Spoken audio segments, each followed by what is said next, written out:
Welcome back to PS Marvelous Spoken English. Today let us see how to use would like. Before the class, kindly subscribe my channel, like and share.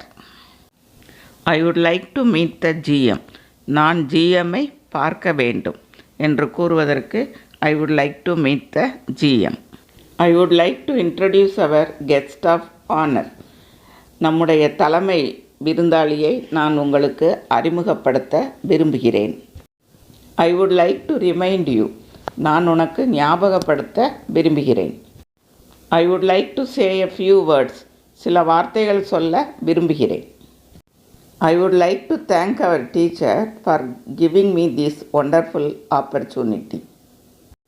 இந்த அற்புதமான சந்தர்ப்பத்தை கொடுத்த எனது ஆசிரியைக்கு நன்றி கூற விரும்புகிறேன்.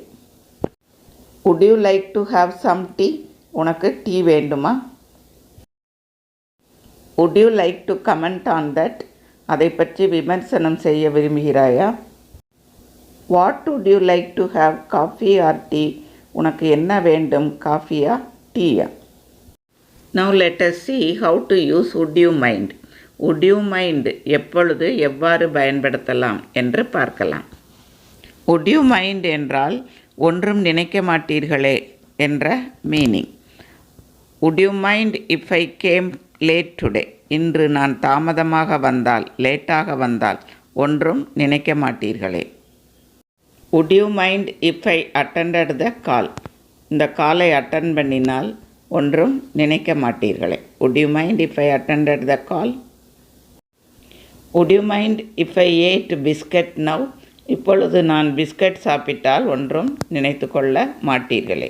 Would you mind if I ate biscuit now?